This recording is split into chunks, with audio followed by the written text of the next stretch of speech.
आज मैं इंडिया की हार्श रियलिटी बताने वाला हूँ। ये बहुत ही ज़्यादा हार्श है, ये इतनी ज़्यादा कड़वी होने वाली बात है जो मैं आज की वीडियो में तुमको बताने वाला हूँ। जो अगर आप इंडियन मैन हो, अगर आप इंडिया में रह रहे हो, आगे आने वाले 10-15 साल इंडिया में आपके कैसे दिखने वाले, मैं आज की वीडियो में आपको बताऊंगा। सबसे पहला पॉइंट है एयर पोल्यूशन। इतना ज़्यादा एयर पोल्यूशन बढ़ चुका है आज के टाइम में, इतना ज़्यादा बढ़ चुका है, और ख़ास करके बड़े बड़े शहरों में तो सांस लेना भी बहुत ज़्यादा मुश्किल हो रहा है। एज लाइक आप रोज़ आप पॉइज़न अपने अंदर डाल रहे हो, बट ये पॉइज़न इतना ज़्यादा कम अमाउंट में है कि आगे आने वाले 10-15 साल में आपके फेफड़े बहुत ज़्यादा ख़राब हो जाएंगे, आपकी हेल्थ बहुत ज़्यादा ख़राब हो जाएगी, बहुत ज़्यादा आपको हेल्थ रिलेटेड प्रॉब्लम्स आने वाले।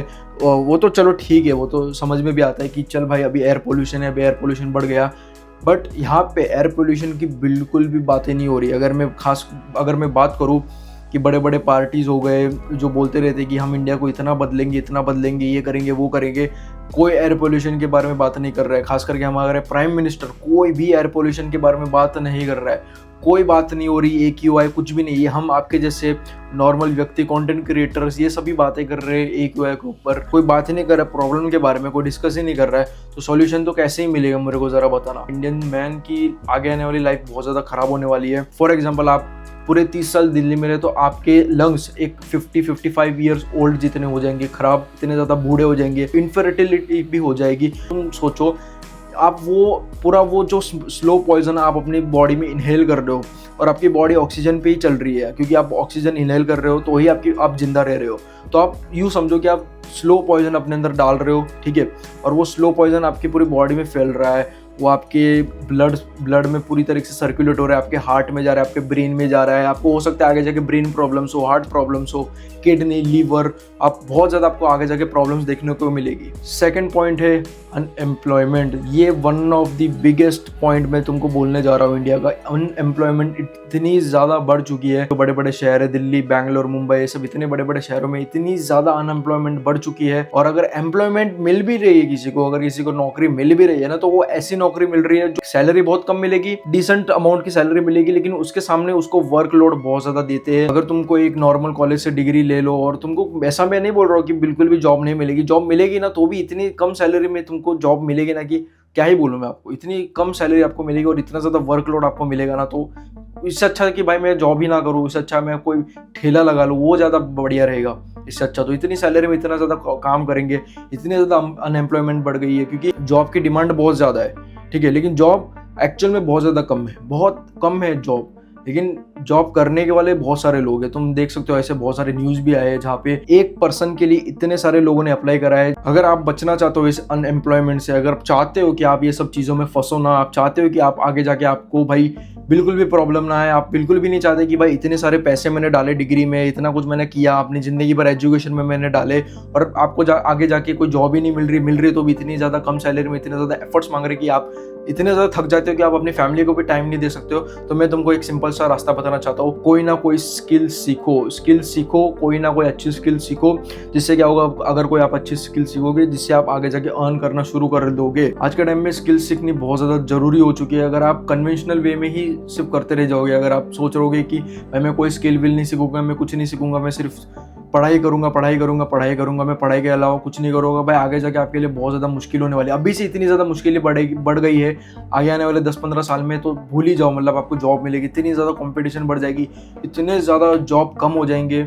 और वैसे भी अभी इतनी ज़्यादा जॉब रिप्लेसमेंट होने वाली आगे जाकर, अकाउंटेंट, इतनी सारी जॉब रिप्लेसमेंट आगे जाकर हो जाएगी ना कि मतलब जॉब ही बहुत ज़्यादा कम बचेगी और जॉब करने वाले बहुत ज़्यादा बढ़ जाएंगे। तो तुम सोचो कि तुम भले कितने भी टॉपर क्यों ना हो कोई भी कॉलेज के, तुम्हारी प्रोबेबिलिटी इतनी ज़्यादा कम रहेगी जॉब मिलने की। तो इसके लिए बोल रहा हूँ, मैं ये नहीं बोल रहा हूँ कन्वेंशनल मेथड बिल्कुल भी फॉलो मत करो, कन्वेंशनल मेथड फॉलो करो, लेकिन उसके साथ साथ कोई स्किल्स भी सीखो, एक हाई अर्निंग स्किल सीखो, जिससे आप आगे आने वाले 5-10 साल में अच्छे पैसे कमा सको। बात करूँ, अगर आज के टाइम में यूथ बिल्कुल भी स्किल्स नहीं सीख रहा, सिर्फ कन्वेंशनल मेथड की तरफ ही जा रहा है, सिर्फ पढ़ाई ही कर रहा है, अगर उनको बात करो कि भाई कोई स्किल सीख, तो वो अपने को उल्टा बोलते हैं कि भाई तू मेरे को क्यों सिखा रहा है, तू मेरे को कैसे बोल सकता है। इसके लिए कोई ना कोई स्किल सीखनी बहुत ही ज़्यादा इंपॉर्टेंट हो जाती है। क्योंकि आगे जाकर अनएम्प्लॉयमेंट बहुत ज़्यादा बढ़ने वाली है। इसके लिए कोई ना कोई स्किल सीखो ताकि आप वो स्किल से अच्छे खासे पैसे अर्न कर लो, और क्या पता वो स्किल से अच्छा खासा बिजनेस भी ओपन कर लो जिससे आप लोगों को आप नौकरियां दोगे। थर्ड पॉइंट ये है, आप अपनी जिंदगी में कभी भी कोई भी घर खरीद नहीं पाओगे। अगर आपके पास घर है, जैसे मेरे पास है, तो आप और मैं लकी है जिनके पास घर है। बट जिनके पास अपना खुद का घर नहीं है, तो आपके लिए आगे जाके बहुत ज़्यादा मुश्किल होने वाली घर खरीदने के लिए। मैं आपको बताता हूँ क्यों। क्योंकि देखो, जिस हिसाब से जॉब में जो आपका प्रोग्रेस हो रहा है और जिस हिसाब से ये दुनिया इतनी ज़्यादा महंगी होती जा रही है, लाइक लिटरली इतनी ज़्यादा दुनिया, इतना ज़्यादा घर महंगा होते जा रहा है। अभी मेरे घर की बात कर लूँ, ये मेरे पापा ने कम से कम 12-13 साल पहले ये घर खरीदा था।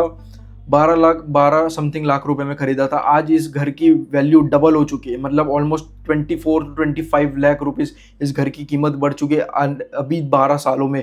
इतना ज़्यादा इन्फ्लेमेशन बढ़ गया, इतने ज़्यादा भाव बढ़ चुके हैं। और ऐसा भी नहीं कि मेरा बहुत ही ज़्यादा फेमस एरिया है, इतना भी फेमस नहीं मेरे एरिया, ठीक है।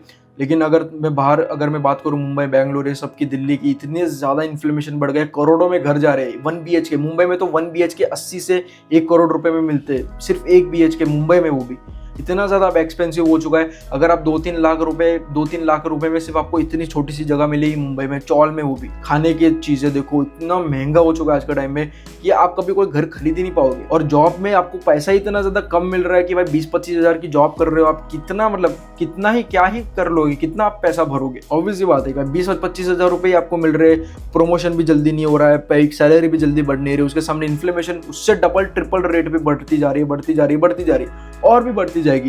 लेकिन बात करूँ जॉब की, जॉब का जो ग्रोथ है बहुत ज़्यादा स्लो है। मतलब जॉब में जो सैलरी इंक्रीमेंट का ग्रोथ है वो बहुत स्लो है, और उसके सामने इन्फ्लेमेशन का रेट बहुत ज़्यादा है, और ऊपर से बढ़ता ही जा रहा है। चौथा पॉइंट ये है, EMI इज अ ट्रैप, और you can say EMI is a slow poison.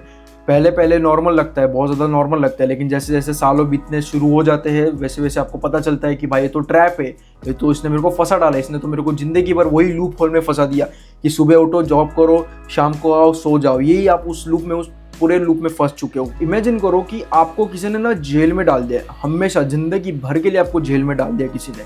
EMI ऐसा ही होता है। ऐसा इमेजिन करो कि एकदम से आपको किसी ने जेल में डाल दिया है, आपको कभी भी उस जिंदगी में आप उस जेल से बाहर नहीं निकल पाओगे। अगर आपने बहुत ज़्यादा बड़ी अमाउंट में EMI करवाई है, फॉर एग्जांपल आपने 30-40 लाख 50 लाख रुपए में आपने EMI करवा दी, तो यूँ समझ लो कि आपकी पूरी ज़िंदगी भर आप एक वही जेल में रहने वाले हो। ये असलियत में तो होगा नहीं बिल्कुल भी, कि भाई असलियत में तुमको कोई जेल में तो डालने वाला है नहीं ज़िंदगी भर के लिए। लेकिन यही तो असली प्रॉब्लम है कि अगर मैं आज आपको जेल में डाल दूं जिंदगी भर के लिए, तो आप कभी भी जिंदगी में EMI नहीं लोगे। आपको स्टार्टिंग में तो बहुत ज़्यादा मज़ा आएगा, बहुत ज़्यादा आपको नॉर्मल फील होगा, आपको लगेगा ही नहीं कि मैंने EMI लिए।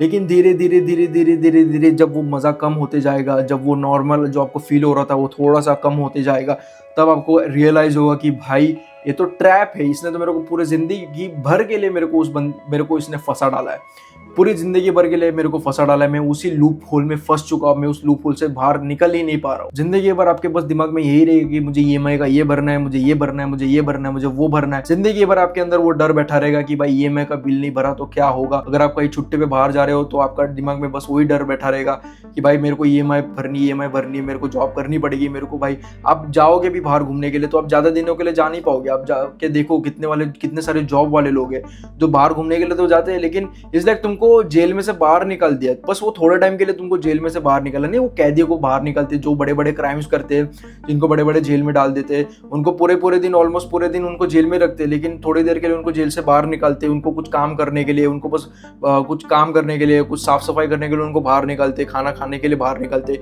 फिर उनको फिर से जेल में डाल देते। यही कुछ EMI भी कुछ ऐसा ही करता है कि भाई चलो अब थोड़ा सा तुमको बस थोड़ा सा घूमना चाहते हो, तुम थोड़ा घूमने चले गए बाहर, लेकिन तुम ज़्यादा दिनों के लिए घूम नहीं पाओगे। तुम 4-5-6 या हफ्ते से ज़्यादा तुम घूम नहीं पाओगे, क्योंकि तुम्हें जॉब करनी है, तुम्हें EMI के बिल भरने हैं, क्योंकि तुमको एक ज़िंदगी भर के ट्रैप में फंस गए तुम। अगर तुमने बहुत बड़ी लोन ली है तो आपके लिए तो बहुत बड़ा ट्रैप हो चुका है। 5वां पॉइंट है फूड। जहाँ देखो देखो वहाँ पूरे पूरे केमिकल से भरा हुआ खाना मिल रहा है। अगर कोई अच्छा खाना है तो भी वो डुप्लीकेट मिल रहा है। पनीर हो गया, दूध हो गया, प्रोटीन क्या कुछ नहीं।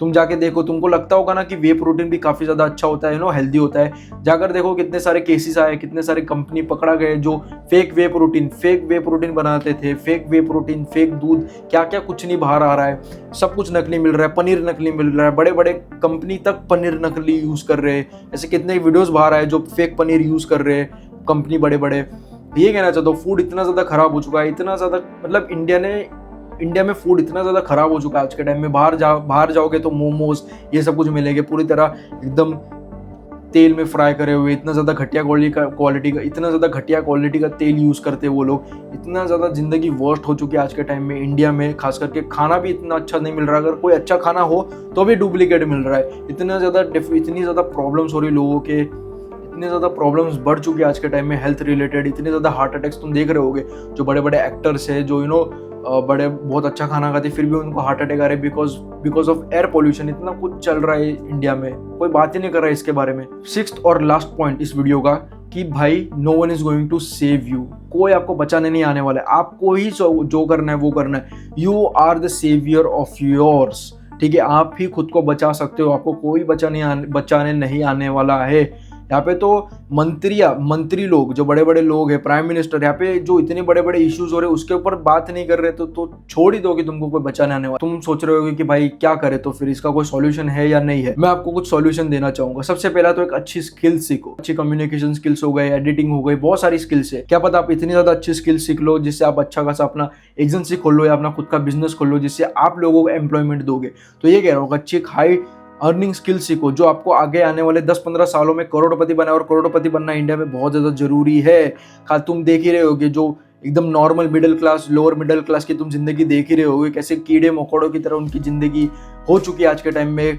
किसी की जान की कीमत ही नहीं है। यहाँ पे मंत्रियां तक एयर पोल्यूशन, ये सब की बातें बिल्कुल भी नहीं कर रहे। तो इंडिया में तुम सोच सकते हो कि इंडिया में मिडिल और लोअर क्लास की बिल्कुल भी वैल्यू नहीं है, कोई भी इनकी वैल्यू नहीं करता है। इसके लिए आपको करोड़पति बनना बहुत ज़्यादा जरूरी है, खास करके बेसिक नेसेसिटीज पूरी करने के लिए कि भाई घर चाहिए भाई, अच्छी ज़िंदगी चाहिए, अच्छा एक एयर पोल्यूशन वाला एक एनवायरनमेंट चाहिए, तो आपको करोड़पति बनना ही पड़ेगा। आप ये बिल्कुल भी एक्सपेक्ट नहीं कर सकते मिडिल क्लास या लोअर मिडिल क्लास रहकर कि भाई मेरी ज़िंदगी बहुत ज़्यादा अच्छी होगी, मेरे को कोई ना कोई मेरे सब हो जाएगा, अच्छा कुछ अच्छा होने वाला नहीं है। आपको खुद को बचाना पड़ेगा। सेकंड पॉइंट फर्स्ट पॉइंट से रिलेटेड है कि इसके बाद आप अच्छे एयर पोल्यूशन फ्री सिटीज़ में जाओगे, आप अच्छी डाइट खाओगे, आप अच्छी अपनी लाइफस्टाइल बनाओगे, आप अच्छा पैसा कमा रहे हो तो आप अच्छी लाइफस्टाइल बनाओगे, आप सब कुछ अच्छा करना शुरू कर दोगे। फिर आपको अपनी डाइट इंप्रूवमेंट करनी पड़ेगी, सब आपको धीरे धीरे फिर इंप्रूवमेंट करना पड़ेगा। फिर आप दूसरे शहर में जाओगे, या हो सकता है कि आप या ऐसा करो या फिर आप आउट ऑफ इंडिया ही चले जाओ, ठीक है। एकदम ये सारी चीज़ें मैं आपको बोल सकता हूँ। चौथा और मैं बहुत ज़्यादा इंपॉर्टेंट पॉइंट उनको बताना चाहता हूँ कि फिर से इस ट्रैप में बिल्कुल भी मत फंसना और आपके आगे आने वाली जनरेशन को भी पास ऑन करते रहना।